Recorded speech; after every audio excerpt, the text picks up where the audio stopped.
भगवान श्री कृष्ण ने पांडवों को जुआ खेलने से क्यों नहीं रोका। दोस्तों, उद्धव गीता में वर्णित एक कथा के अनुसार भगवान श्री कृष्ण के सारथी उद्धव ने भगवान श्री कृष्ण से पूछा कि हे कृष्ण, जब आप पांडवों के प्रिय मित्र थे और पांडवों के सलाहकार भी थे, साथ ही आप भूत, वर्तमान व भविष्य के भी ज्ञाता हैं। आपकी बिना मर्जी के सृष्टि का एक पत्ता भी नहीं हिल सकता, तो आखिर सब कुछ जानने के बावजूद भी आपने पांडवों को जुआ खेलने से क्यों नहीं रोका। इतना ही नहीं, आपने भाग्य को भी युधिष्ठिर के पक्ष में नहीं मोड़ा। आप चाहते तो ना ही पांडव जुआ खेलते और ना ही ये युद्ध होता और ना ही इतना बड़ा विनाश। प्रभु, ऐसा आखिर क्यों? और आप सभा कक्ष में तब पहुँचे जब पांडव सब कुछ हार चुके थे, बल्कि आपने तब भी हस्तक्षेप नहीं किया जब द्रौपदी का चीरहरण होने लगा, जबकि उसकी लज्जा तो उसी वक्त चली गई जब उसके बालों को घसीटकर निर्वस्त्र करने के लिए सभा में उपस्थित सभी के सामने उसे छोड़ दिया गया। तो ऐसे में प्रभु, आपने क्या बचाया? अगर आपने संकट के समय अपनों की रक्षा नहीं की, तो आपको आपात बांधव कैसे कहा जा सकता है? कृपया आप मुझे इसके पीछे छिपे रहस्य को समझाइए। अपने सारथी के इन प्रश्नों को सुनकर भगवान श्री कृष्ण मुस्कुराते हुए बोले, प्रिय उद्धव, ये तो सृष्टि का नियम है, जो विवेकवान होता है वही जीतता है। उस समय सभा कक्ष में युधिष्ठिर ने दयूत कीड़ा को धर्म का आधार बनाया। वही दुर्योधन के पास विवेक था, परंतु धर्मराज युधिष्ठिर विवेकहीन और अहंकार में लिप्त हो गए थे, जिसकी वजह से युधिष्ठिर को खेल के दौरान अपना सब कुछ लुटाना पड़ा। दुर्योधन के पास जुआ खेलने के लिए पैसे और धन तो बहुत था, लेकिन उसके पास इस खेल का कोई अनुभव नहीं था, इसीलिए उसने अपने शकुनी मामा का सहारा लिया।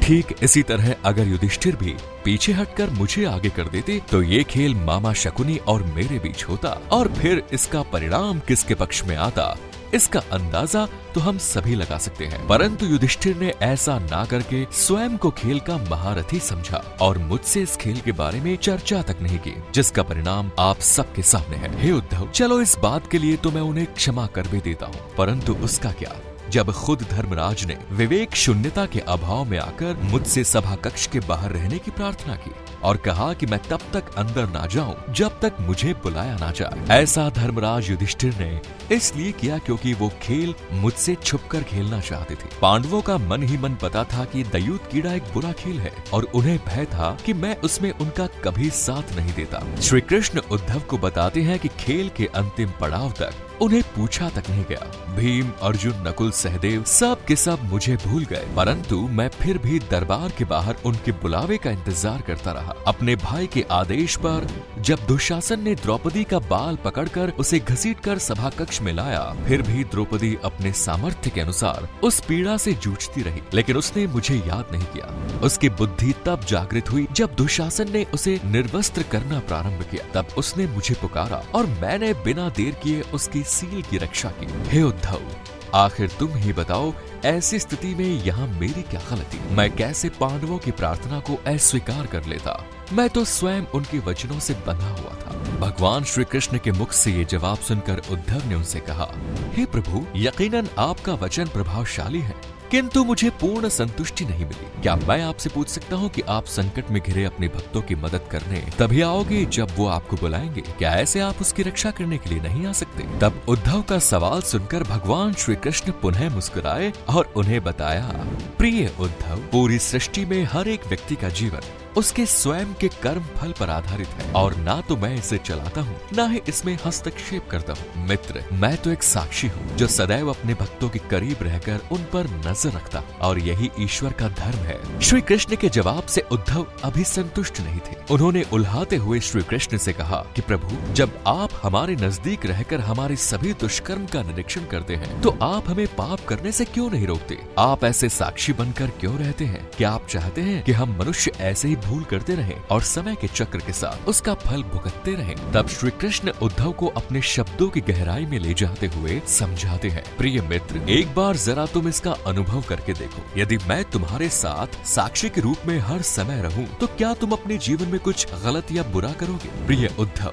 तुम निश्चित रूप से कुछ भी बुरा नहीं कर सकोगे, परंतु जब तुम भूल जाते हो और ऐसा समझने लगते हो कि मुझसे छुपकर कुछ भी कर सकते हो, तब तुम मुसीबत में फंसते हो। धर्मराज युधिष्ठिर भी इसी अज्ञानता के शिकार हुए। उन्हें लगता था कि वो मेरी जानकारी के बिना छुपकर जुआ खेल सकते हैं। वहीं वो अगर ये समझ बैठे कि मैं प्रत्येक मनुष्य के साथ साक्षी रूप में उपस्थित हूँ, तो क्या खेल का रूप आज कुछ और नहीं होता। उद्धव को अपने सारे प्रश्नों के उत्तर मिल चुके थे। उसे प्रभु के द्वारा दिखाए गए मार्ग समझ में आ चुका था। वो अच्छी तरह समझ चुका था कि प्रार्थना और उपासना से ईश्वर को अपनी मदद के लिए बुलाना महज हमारी प्रभावना है। परंतु जैसे ही हमारे मन में ये धारणा आ जाती है कि ईश्वर के बिना संसार में एक पत्ता भी नहीं हिल सकता, तब हम उन्हें हकीकत में अपने नजदीक महसूस करते हैं। लेकिन मनुष्य से गलती तब होती है जब वो उसे भूल के दुनियादारी के लोभ में डूब जाता है। हालांकि मित्रों, ये बात भी कहीं न कहीं स्पष्ट है कि अगर कृष्ण धर्मराज युधिष्ठिर को जुआ खेलने से रोक लेते तो द्वापर युग में आमंत्रित होने का उनका लक्ष्य पूर्ण नहीं होता, क्योंकि तब ना घूत कीड़ा होते और ना